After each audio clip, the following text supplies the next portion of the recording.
Week one in the books and a historic opening week for women's college volleyball. Every year just gets bigger and bigger, from ESPN2 in Louisville to Fox in Milwaukee. And here we sit on your TV screens or laptops, wherever you're watching. This is Six Rotations. He's Mick Haley. I'm Daniel Gilman, brought to you as always by SNA Sports. Better equipment for a better game. And Mick, we've got a whole heck of a lot to fill in on. It was over a week filled of college volleyball, from Tuesday to end August to Monday, Labor Day. My, oh my, it was mayhem. We have a fun little segment at the end. What I did is I put together all the little 2-minute interviews I did with some of the star players from the first serve in Louisville. So we've got Phekran Kong, Sarah Franklin, Brooklyn DeLeye, and excited to bring that to you at the end of this episode. But first, Mick, I'll cede the floor here. What teams stood out to you in the best light to start the 2024 season?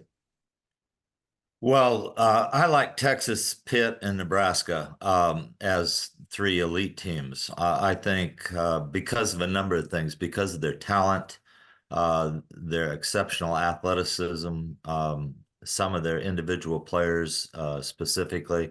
I think there's a group of about 7 or 8 in the next group that all have firepower, but don't necessarily have as much as the first 3 I mentioned. I was really impressed with Pittsburgh's athleticism. I have to tell you that they have really done a nice job with that program, and being at Final Four 3 times now, they have got to be considered a challenger this year, right up front. And then I thought there were a couple of teams that were ranked pretty high. I was a little disappointed with Georgia Tech's production this week, so we need to watch them, see if they're going to get better. But that's kind of where I bundled the teams pretty much. And I thought I saw so many volleyball matches, Daniel, that my eyes started to cross. But I enjoyed a lot of them, even though they're just struggling to get into a rhythm. I enjoyed watching the teams and the potential they have. Yeah, I did not think there was much rust right off the bat. And you know what? I'll fill a couple spots there. I thought Louisville and Stanford looked as strong as they could have. And of course, Louisville had me eating a little bit of crow last week. I thought Wisconsin was going to be the better side on the setting side of things. Louisville came out with that 6-2 offense, Glock and Cabello, and they were just flawless in the 4-set win over the Badgers, and a Wisconsin team that has struggled out of the gates as the Badgers fell to Louisville and then bounced it back with a tough trip to Milwaukee, down by the Longhorns in some epic opening sets. 30-28, Texas took that opening set on Fox over the weekend and then dominated the third and the fourth set. You know, when it comes to Wisconsin, also outlasted by Stanford in the second half of that doubleheader on Monday. There was a crazy first set where it felt like Wisconsin had that finish to the set, but Stanford able to battle back. Aaliyah Rubin balling out, 20 kills against Wisconsin, 19 in the 5-set loss the 5-set win that Stanford had over Minnesota. So the Card undefeated. The Cardinals for Louisville had that home court advantage. They played late until the night. The final point in Louisville on Tuesday was just after the stroke of midnight as they dethroned Wisconsin. We did see Nebraska take care of Kentucky in 4 sets in the predecessor to that one. And we've got great news. 344,000 people watched Nebraska, Kentucky, the second highest regular season ESPN volleyball match ever, the highest on ESPN 2. And I'll tell you what, we're going to throw some fun ones in there for you. The first person to email 6rotations@gmail.com to tell me what the #1 highest rated ESPN regular season match is, you may get something a little bit extra. Keep an eye out if you had a prediction correct on Tuesday. You've got some fun goodies coming your way. Meanwhile, Mick, 210,000 watched Wisconsin at Louisville. I cannot wait to hear these Fox numbers from we had a doubleheader. Of course, the action-packed weekend got kicked off, and then the Monday doubleheader as well, up against US Open and college football. Very curious to see what those Saturday, Monday numbers look like. I thought Connor Onion, Emily Eamon, Michelle McMahon did a tremendous job. They had to work double duty action to call all of those matches. But Mick, on the other side of things, who are some teams? We're going to give you the top 10. We're going to give you the AVCA top 25 here in a second, but I'd love to hear some teams and maybe some coaching decisions, Mick, that stood out to you. Of course, you talk about Georgia Tech falling. That was UCLA that upset the Jackets in 5 sets. Meanwhile, a team like Tennessee lost to Penn State and Louisville, off to a bumpy road, as we saw USC sweep Pepperdine and Pitt sweep Oregon as some of the highlights to start the weekend. Florida State as well started undefeated, beat Georgia on Sunday. Yeah, so some really interesting things. You mentioned Wisconsin struggling, so they've got to figure some things out and get some production. But some things that looked exciting to me. I did think Tennessee's got some great potential. They have a lot of new players out there, and they played those teams pretty close. So I liked Tennessee. I'm not sure what's going on at Florida. They seem to not have all of their athletes out there. We've heard Stuckey cannot play until the conference starts. I think they only go if Stuckey can play, and I'm not sure that they're a top 10 team right now at this point, maybe even with Stuckey. So we have to watch Florida, and that's one I know you follow pretty closely. One team that surprised me statistically was Creighton. They seem to be much stronger than the coaches in their conference voted them. They were voted second in their conference, but they came storming out of the blocks, and they just rolled people this weekend with powerful offense. So I think watching them is interesting. BYU, I don't think is as strong as they are, but another Florida team that I'll tell you really impressed me was Florida State. Now they have some point scoring ability, and they can be very, very good in the ACC. So I moved them right up there, maybe ahead of Georgia Tech right now in the ACC, or at least even with them. There's going to be some nice battles in the ACC this year. One other one I liked, and not just because Minnesota beat Texas, but I've liked Minnesota. I liked them last year when they couldn't seem to get it together, but they have 3 pins that can score. I was really impressed, and I've always liked Hanson. I don't know why Hanson hasn't started since day one. I liked her as a freshman. I liked her as a sophomore when she only played back row. She was really good yesterday to go with the other 2 pins, and the middle goes off once in a while. They can do a lot of damage, so I moved them up. Arizona State, I'm not sure about. Kansas, I don't know about yet. I watched USC beat Pepperdine twice. You know, Pepperdine is pretty darn good. They are the team to beat in the WCC, I believe. USC handled them twice at Pepperdine. USC has the ability to score points also. So this is going to be a real interesting year. Arkansas, I think, has to probably drop out of the top 25. They didn't reload. He's going to have to rebuild. That's going to take a while, so I think they're down. But overall, that's kind of the way I see the teams.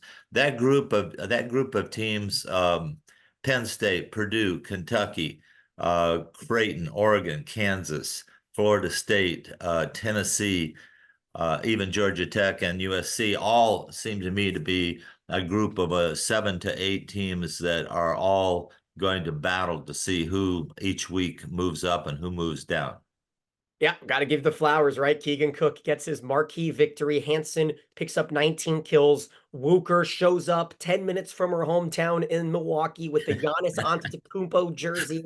It was a tremendous scene. I loved watching it. It was an awesome upset of Texas in 5 sets late on Monday night. And I'll tell you one thing, for those that are complaining about these late night matches, I think that is something that just makes a sport popular. You just have to accept that if you are going to be in a sport that's popular around the country, you're going to play late night matches. And that's just a thing that you have to accept. with the rise of this sport, there is going to be a rise in primetime matches. There's going to be a rise in these tournaments where two teams are playing back to back, and there's not much you can do about it when ESPN or Fox is televising a match. They're going to have 2-3 minute commercials consistently. It's going to be a 2.5 hour four-setter like we had in Louisville. And that's just something that we have to just accept. It's going to be a part of our sport. And it's so awesome to see the rise of it. And you know what? We've made you wait long enough. Let's take a look at the top 25. We start with the 11 through 25 here, and we'll tease you just a smidge. And starting off our rankings, there is Creighton in the 11th spot. And, Mick, you named a lot of these teams in the teens.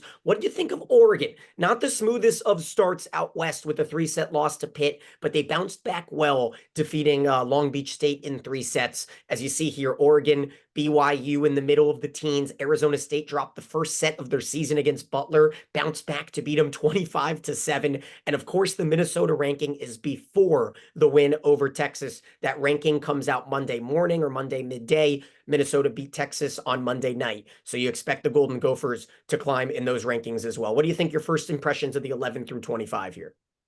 Oregon is physical. Oregon, if they get it together, can play with all of those teams. If I didn't mention Oregon, I meant to, because I was impressed with their athleticism. Didn't think they played that well, but it's early. So I think they can play. I think they are a team to watch out for in the Big Ten on any given night. So I like Oregon.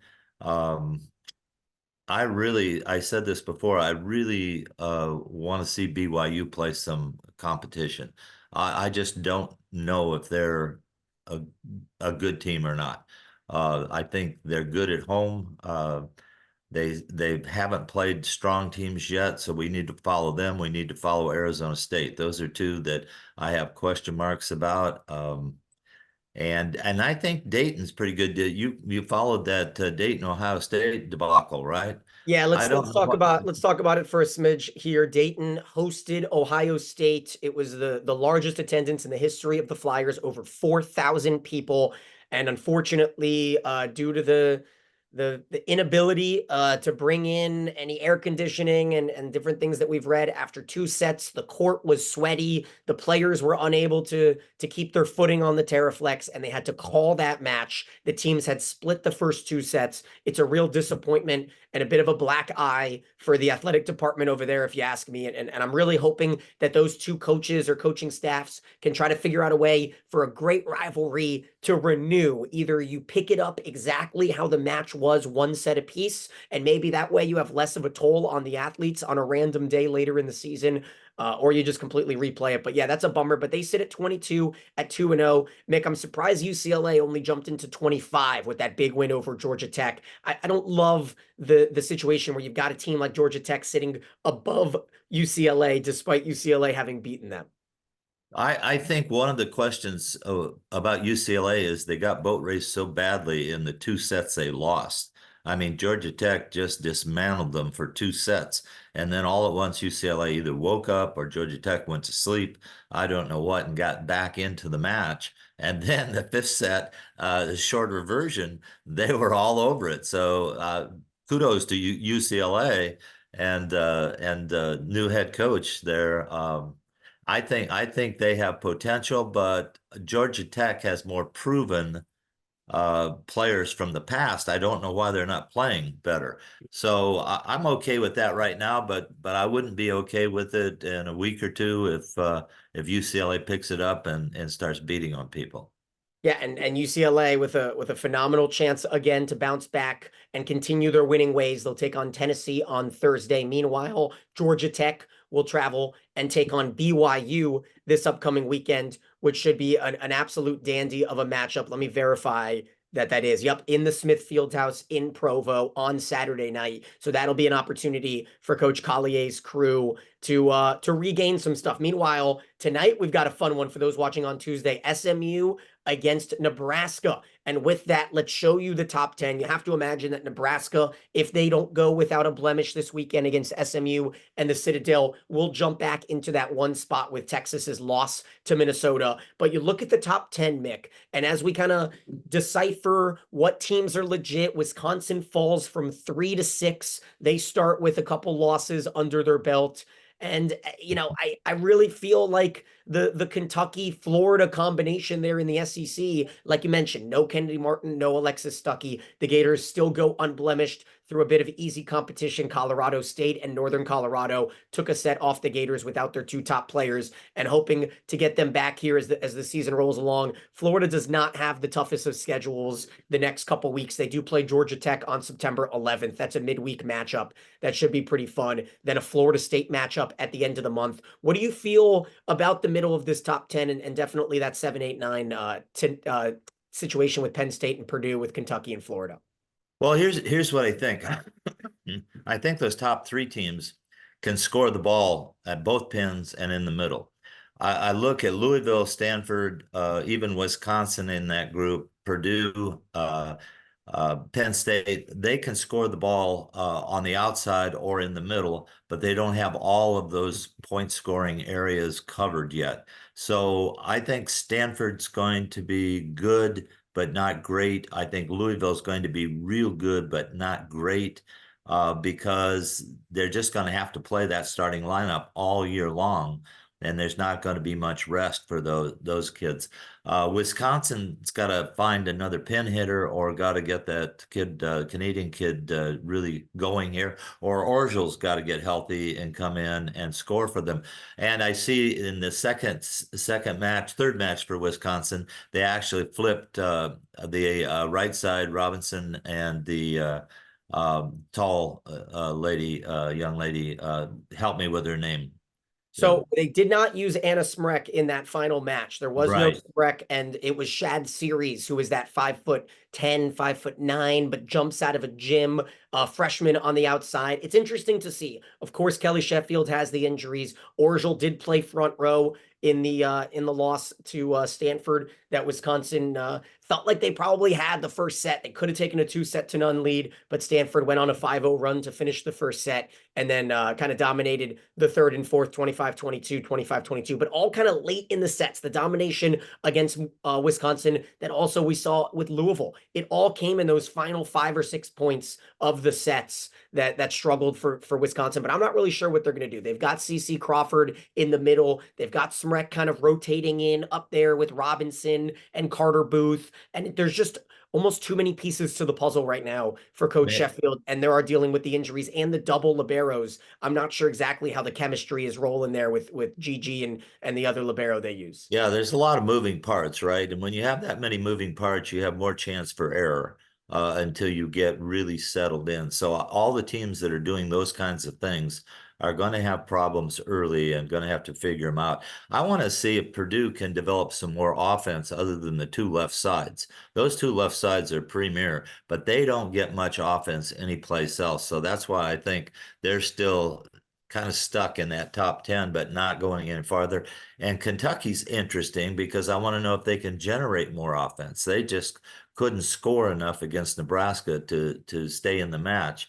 And then I want to know if Creighton's for real. I mean, I really thought their numbers were great. I didn't get to see them play, but their numbers just were really good, and I thought they were good. So that group of teams, in Penn State, I still don't know about Penn State, but I'll tell you what, Izzy Stark is for real, the freshman setter. She is good, and she will keep Penn State in the hunt. That's one kid you want to watch for Penn State. They got a good one, Erica Hibbins Stark, who played for me at the University of Texas as a middle blocker.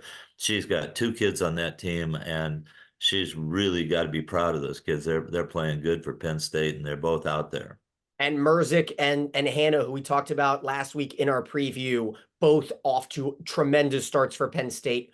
4.5 kills per set, 4.8 kills per set for Merzik. And like you said, I think Penn State and Purdue are going through similar identity situations. Do they have standout middles? Funny enough, it's the Purdue transfer in Taylor Trammell who goes to Penn State. She hasn't gotten off to the best start. Raven Colvin, who was Trammell's replacement, as well as I think it's Allard, the other middle for Purdue, both trying to find their ground. But Mick, let's talk about Nebraska, because despite Brooklyn DeLaye's tremendous outing, I think she had 19 kills in that opening match of the season. It was defense that led the way for Nebraska. This is a team that, in my opinion, is head over heels the best team in the Big Ten Conference. Watching them in practice, watching them in person, having Coach Cook tell me that the practice didn't go well, and I felt like it went tremendously. That's a good sign that a team is clicking on all cylinders, not needing Taylor Landfair until maybe you get an injury to one of your superstars. But if Rebecca Alec and the run that she can go on, 11 kills, 1 error, 15 swings against Kentucky, 12 blocks for Alec, and she's not even the standout in the middle. Andy Jackson is up there really turning heads and certainly bringing a lot of praise. But Lainey Choboy in the back row, Lexi Rodriguez, probably the two best 1-2 defensive players in the country. It just keeps on going. You got Krause and Beeson, and they're living up to the hype, because Bergen Riley, as we've talked to her last year, she just does what she needs to do. She feels like she's a super senior, and she's only a sophomore. And the train keeps rolling. I'm excited to watch them tonight against SMU. You know, it's interesting about Nebraska. They went into the last month of the season not getting 18 points per set. They only had 17.9. They won exclusively with their defense in most cases. They got beat by Wisconsin, and that kind of shattered their run a little bit, made them vulnerable, I felt. But the last month of the season, they kicked it up to producing 18.5 to 19 points per set, and that's what made them really good in the tournament. Now the thing to watch now, and you mentioned their defense, and I agree, their defense is really good, and they're ahead of the game defensively, but can they score? And you mentioned a bunch of scoring parts, but the one person that I watched that I don't feel is really in sync is Beeson. She is not scoring at will, and I really felt like when she was at Florida, she was a point producer, and she doesn't seem to be producing like that at Nebraska. She blocks well. She's playing good defense. She's captain. It has a lot of parts there, but I think for them to really go, Beeson has to kick it up offensively.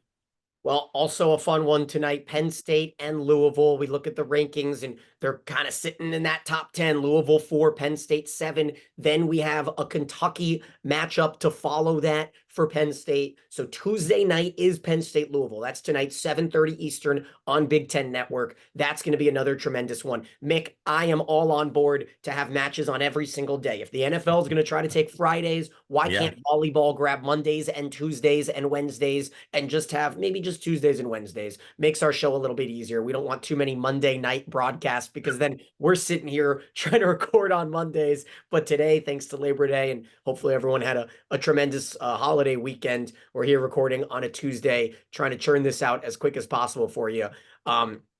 Any other big matchups that you want to keep an eye on here into this weekend, Mick, before we move on to a couple honorable mentions for the week? I talked a little bit. We've got Tennessee against UCLA. Baylor, Minnesota might be one to see if the Golden Gophers can keep on chugging pop following the biggest win in quite some time.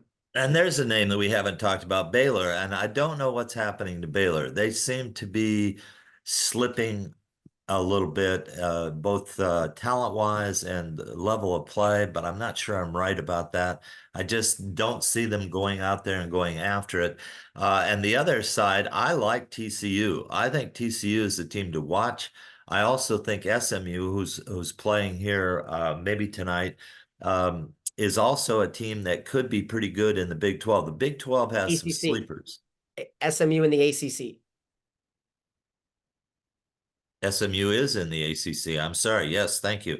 I think those two teams, you want to pay attention. The reason I got confused is they're about 20 miles apart, It makes no up sense. there in Dallas and Fort Worth. And so, yeah, they both go different directions. That would be a great rivalry, wouldn't it, if they were both in the Big 12 there and could beat on each other? I wouldn't count it out. Give it 3 more years. I think the conferences are going to keep on realigning until they can figure it all out. Here's one more really fun one. You got to give a lot of credit to Stanford and Kevin Hambley. They go to Milwaukee. They play against Milwaukee before having the unbelievable matchup with the 5-set win over Minnesota and the 4-set win over Wisconsin. They are still in Milwaukee, and they've got a Wednesday night matchup at Marquette. So 8 o'clock Eastern time. Unfortunately, it's on Flow Sports, so it's not something I want to pay for. But So if you guys maybe have it, maybe we get to see how good Marquette is. And I'm not feeling sorry for Stanford being on the road because they're not in school until October. oh So yeah,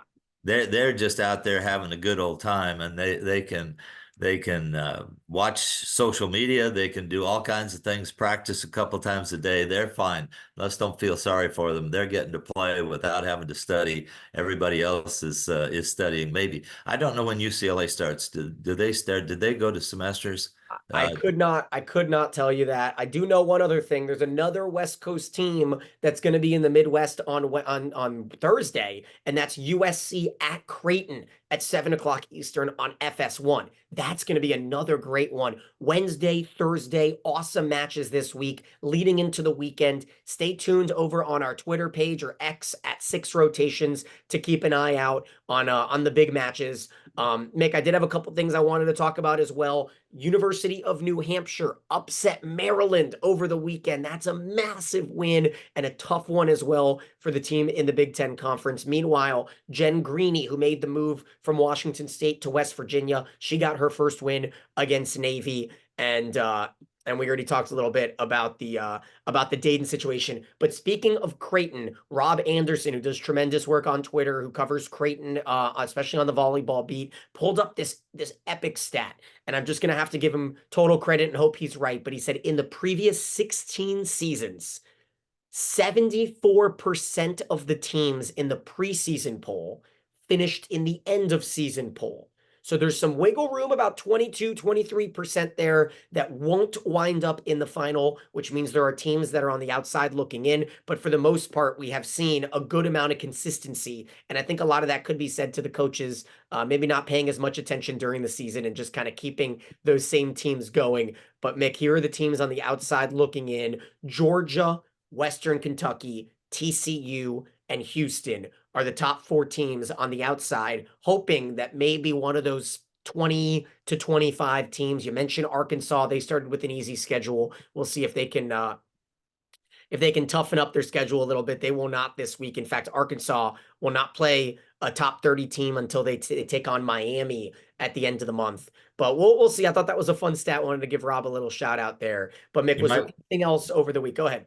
You might want to throw in Ohio State and Hawaii and Miami. Okay. Those are 3 teams that have athletes that can play.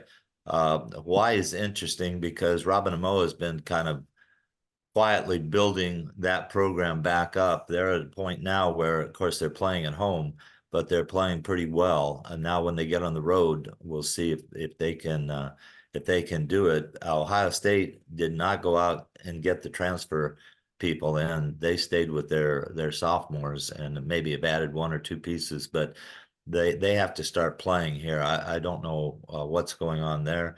And Miami, I saw, and I like their athletes. Miami's interesting.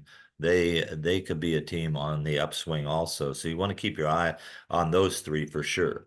Remember, Miami, the only team that has an active player that went to the Olympics, got that epic experience with the Dominican Republic in Ariana Rodriguez. And yeah, that's a team I really feel like the ACC is extremely balanced this season. You talk about Florida State making a rise, Miami there as well. You add the Stanford, SMU in the mix as well. I'm curious to see how many teams the ACC can put into the mix. But you know what? We've got an awesome week of volleyball. Can't wait to bring it to you again next week. For anybody that got a gift for winning our giveaway last week for the predictions, nobody guessed Louisville to win in 4 sets. Fun fact. Not one person had that one, but there were a good amount that had Nebraska beating Kentucky in the fashion they did in 4 sets. So congratulations on winning. One person will get that in to find out who is the top watched ESPN regular season broadcast. And I'll tell you what, it was in the last 2 years.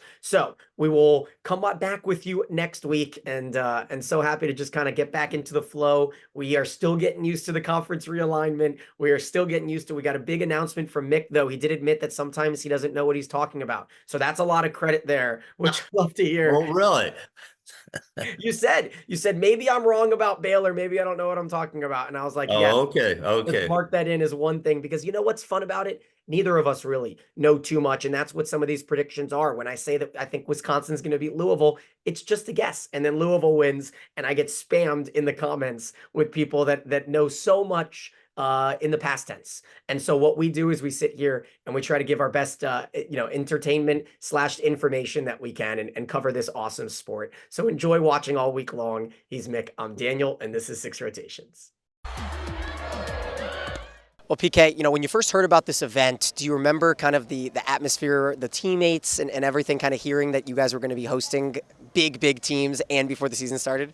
Yeah, so we heard rumors of this event possibly happening, so we're like, okay, that'd be a fun way to open up the season. We weren't sure if it was actually going to happen, but once we found out that it was actually going to happen, we were really excited because, one, it's really awesome to just be able to have 3 other good teams come here to the KFCM Center. It's one of the best venues in all of college sports, in my opinion. But just to start off the season at home is also a pretty big deal. But yeah, we're just super excited to be here. So I heard these are new goggles. How many pairs do you have that you cycle throughout a season? Yeah, so I have about 5 pairs right now, but I'm actually trying out construction goggles right now because the normal sports rec glasses that I have been using, the lenses would just completely get destroyed after getting hit with one ball. So they're just supposed to be scratch resistant and fog proof, so we're going to see how that's going. And they're white and pink. I think that's kind of cute. So let's see. I'm curious, the jump into this super grad senior year for you, what was kind of one thing that you really focused on in the off season? Something that I focused on in the off-season was just probably relating to the other people on the court, just developing that relationship with my teammates on and off the court, because this is a very team-oriented sport, and if we aren't going to be able to work well together, it makes it really difficult. So yeah, just continuing to develop relationships with other people. And then how do you say your name? So my name is pronounced Phekran, and a lot of people actually call me PK Kong, but that's like calling me like Phekran Kong. I know there's a K in my first name, but yeah, so from here on out, it's either PK, Miss Kong, or Phekran Kong. Heard it here first. Good luck. Thank you. So Sarah, when you first heard about this, is there a difference to kind of approaching a Tuesday opener as opposed to a weekend at home now that we're in a Final Four venue? Yeah, I think it's just exciting that we're getting here and that we're able to start so early. I don't think there's much of a different approach. I think, going into every game, we kind of have the same mentality of whoever's on the other side of the court, we're just going to go after them. So I don't think there's much of a difference. I think we're just excited to be back and get the season started. And then coming into this final year, is there one area of your game that you've really been working on in the offseason? I would say my serve. My serve has been one thing that I know has needed to have an upgrade, and that was something that I really honed in on in this offseason. And everyone's talking about the freshman setter. We had 2 freshman setters in the championship match last season. You've got a freshman setter. What was the hardest thing about making that connection with Charlie? I don't know if there was a hardest thing. I think coming back in and being able to hit off of somebody that's just really confident in what she does and kind of is able to command everything, and it tests all of our hitters. We need to be on route every single time because she can throw the ball from anywhere on the court. So it's just a really, really good time, and I'm excited to see that growth for all of us throughout the season. Good luck. Thanks. Thank you. So Brooklyn, entering into this second season, I'm sure there was a lot to work on in the offseason. What was one thing that you really focused on? I think just like using that year of experience last year and just kind of getting more of a feel for the team and just playing alongside, and just like we lost a lot of our senior class, so just kind of filling into a new role. I mean, you're not a freshman anymore, so you kind of have to step up a little bit. So just kind of like being more of a leader this year. So here we are, ready for the AVCA First Serve. When you first found out about this tournament and you found out you were going to play Nebraska, what was your first reaction? Honestly, I was super excited because they're such an amazing team, and so obviously you want to play the best competition, so no better team than this one. Having faced Nebraska last season in Lincoln, what do you feel like the differences are for you specifically and your team now going into this next year? Yeah, I think just their stadium is obviously super loud, but I think this one will be just as loud and also full of red as well. So I think it's going to be pretty similar, but just I think having that year under your belt, definitely coming into this game is going to be super special. And then I know Kentucky fans are excited to see the connection between you and Emma. How do you feel like that can grow from a freshman to a sophomore jump for a hitter? Yeah, definitely. Just having that, like I said, year of experience and just like connection, especially in the off season. We worked really hard on just like finding the tempo that works best for us, and I think we really found that this year. Thank you. Good luck. Thank you.